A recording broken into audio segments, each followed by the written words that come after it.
అల్లూరి సీతారామరాజు జిల్లా డిహెచ్ఎంఓ కృష్ణమూర్తి నాయక్పై వచ్చిన పలు ఆరోపణలపై ప్రైమ్ 9లో కథనాలు రావడంతో వైద్యారోగ్య శాఖ అధికారులు విచారణ షురూ చేశారు. విశాఖ జిల్లా ప్రాంతీయ వైద్యారోగ్య సంచాలకులు regional director doctor P Radharani విచారణ ప్రారంభించారు. తొలుతగా అల్లూరి జిల్లాల ప్రాంతంలో పనిచేస్తున్న కింది స్థాయి సిబ్బందితో విచారణ చేపట్టారు. దర్యాప్తు అనంతరం విచారణ నివేదికను ప్రభుత్వానికి సమర్పించనున్నారు. ఇక అల్లూరి జిల్లాలో కృష్ణమూర్తి నాయక్పై వచ్చిన ఆరోపణలపై మరింత సమాచారం మా ప్రతినిధి నరసింహ అందిస్తారు.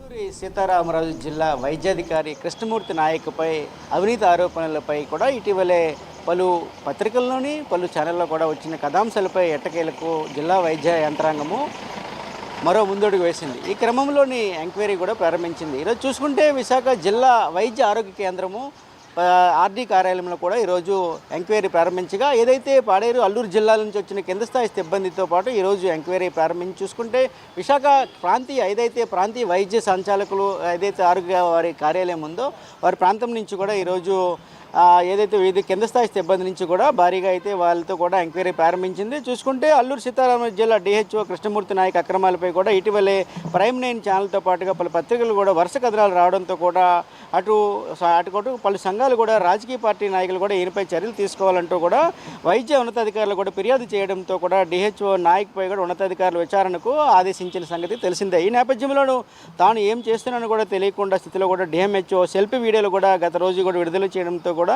చూసుకుంటే ఆ వీడియోలను కూడా ఆయన చెప్పిన మాటలు వింటే అందరూ కూడా విస్తుపోవాల్సిందే కూడా ఒక రకంగా చూసుకొని ఏదేమైనా కూడా అటు కింద స్థాయి సిబ్బంది కూడా ఆయన డిహెచ్ఓ నాయక్పై కూడా అవినీతి ఆరోపణలు ఉన్నట్టు కూడా ఆయనకు తీరు కూడా సరిగ్గా బాగోలేదని ఆయన మాట్లాడే రీతి, అదేవిధంగా వచ్చిన ఏదైతే వైద్యం గురించి వచ్చిన వాళ్ళతో కూడా రెస్పాన్స్ కూడా సరిగ్గా లేకపోవడంతో కూడా పలు మార్లు కూడా ఆరోపణలు ఎదుర్కొంటున్న సంగతి నెలకొంది. కేవలం చూసుకుంటే అటు నేరుగా సిబ్బంది అతనిపై కూడా ఫిర్యాదు చేయడంపై కూడా సర్వత్రా అల్లూరు జిల్లాలోనూ కూడా ఇది చర్చనీయాంశమేదని చెప్పవచ్చు.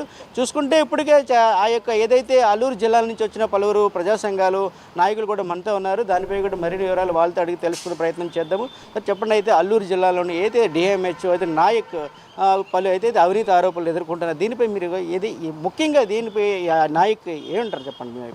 గత 8 నెలల కిందట అల్లూరి సీతారామరాజు జిల్లా డిఎంహెచ్ఓ బాధ్యతలు నిర్వహిస్తున్నటువంటి కృష్ణమూర్తి నాయక్ గారు వచ్చినప్పటి నుంచి కూడా గతం నుంచి మరి ఆ యొక్క శాఖలో పనిచేస్తున్నటువంటి సిబ్బంది కానీ కావచ్చు, లేకపోతే ఆ వివిధ రకాలైనటువంటి నేషనల్ హెల్త్ మిషన్లో పనిచేసినటువంటి వైద్య శాఖలో ఉన్నటువంటి అధికారులు కావచ్చు, మరి వాళ్ళకి అనేక రకాలుగా ఇబ్బంది పెడుతున్నాం. అనేక పత్రికల ద్వారా కూడా వచ్చినాయి.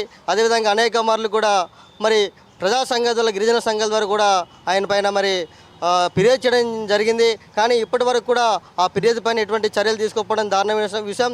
ముఖ్యంగా చూసుకుంటే కింది స్థాయి ఉద్యోగులు ఎవరైతే ఉన్నారో వారికి ఫోన్లు చేసి వేధింపులు జరపడం, అట్లానే ఏవైతే డిప్యూటేషన్లు కావచ్చు, డిప్యూటేషన్ కావాలంటే ఖచ్చితంగా ఆయనకి డబ్బులు ఇవ్వాల్సిందని చెప్పి కూడా ఆయన కరాఖండిగా చెప్పడం. మరి గత కొన్ని రోజుల క్రితం మనకు తెలుసు, కొన్ని ఆడియో లీకేజీల ద్వారా కూడా మనం చూసినాం. ఈ యొక్క పాడేరు డిఎంహెచ్ ఆఫీస్లో పనిచేస్తున్న ఒక ఉద్యోగి పైన నువ్వు క్యాషియర్ సంబంధించినటువంటి లావాదేవీలో పనులు చూస్తున్నట్లయితేనే ఈ ఆఫీస్లో ఉండు, లేకపోతే మా ఆఫీస్కి అవసరం లేదంటే సంఘటనలు కూడా మనకు ఆడియో లీకేజ్ ద్వారా చూసినాం. అదే ప్రధానంగా చూసుకుంటే ఆ ప్రాంతంలో కూడా అవినీతి, స్థానికంగా ఉన్నటువంటి ఎవరైతే వైద్యానికి వచ్చారో వాళ్ళతో కూడా అసభ్యకర ప్రవర్తన, అదేవిధంగా చూసుకుంటే వాళ్ళతో కూడా ఏదైతే ప్రతి దానికి కూడా డబ్బులు అడిగే ప్రయత్నం కూడా చేస్తున్న పరిస్థితి నెలకొందని కూడా స్థానికంగా అక్కడ ఉన్న కొందరు కూడా ఆరోపిస్తున్నారు. దీనిపై మీరు ఏమంటారు? ఇది ముమ్మాటికి నిజం.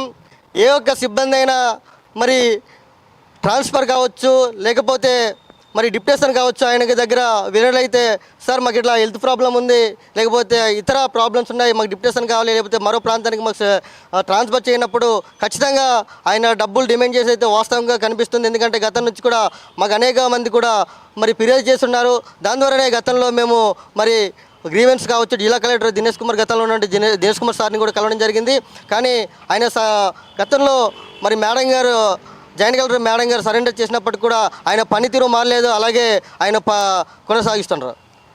ప్రధానంగా చూసుకుంటే అయితే స్థానికుల్లో కూడా ఎవరైతే వైద్యానికి వచ్చిన వాళ్ళతో కూడా సరైన అసలు మెడికల్ ఏదైనా గిరిజన ప్రాంతంలో చూసుకుంటే ఎంతో వాళ్ళ అమాయకులైన గిరిజన ప్రాంతాలు అన్నట్టు వైద్యం అందించగా ఈ తరహా ఘటనలు చేయడం పై మీరేమంటారు? వచ్చిన వైద్యులు కూడా చాలా ఇబ్బంది పెడుతున్నారు. అందులో రోగుల్ని కూడా చాలా కష్టమే. సార్ ప్రధానంగా అయితే చూసుకుంటే ఈ ప్రాంతంలోనే అయితే ఎంక్వైరీ అయితే ఇప్పటికే ఆర్డీ కార్యాలయంలోనే అయితే ప్రారంభమైంది. ఇప్పటికే చూసుకుంటే ఏదైతే అల్లూరు జిల్లాలో ఉన్నటువంటి కింది స్థాయి సిబ్బందితో ఇప్పటికే విచారణ అయితే ఎంక్వైరీ ప్రారంభమైంది. ఇప్పటికే నాయక్ అయితే తొలుతగా అయితే కారులో వచ్చి ఏదైతే ఈ యొక్క ఆర్డీ కార్యాలయానికి వచ్చి కారులో వచ్చి మీడియాని చూసి ఒక్కసారిగా పరుగులు తీసిన అయినా కూడా మనం దృశ్య రూపేణ విజువల్ రూపేణ చూసాము. అది చూసుకుంటే కాసేపటి తర్వాత నడుచుకుంటూ ఫైలు పెట్టుకుంటూ కూడా ఇప్పటికే ఎంక్వైరీగా లోపలికి వెళ్ళిన పరిస్థితి మనం విజువల్ రూపంలో కూడా చూసాము.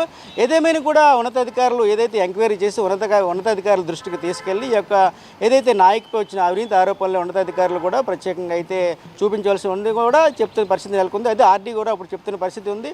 అదే ఎంక్వైరీ కూడా పూర్తిగా వేసి ఎంక్వైరీని కూడా పూర్తిగా సమాచారం చేసి వారిని కూడా తర్వాత వెల్లడిస్తాను కూడా ఇప్పటికే సంబంధిత అధికారులు చెప్తున్న పరిస్థితి అయితే నెలకొంది. కెమెరామెన్ సుధాకర్తో నరసింహ, ప్రైమ్ 9 విశాఖపట్నం నుంచి.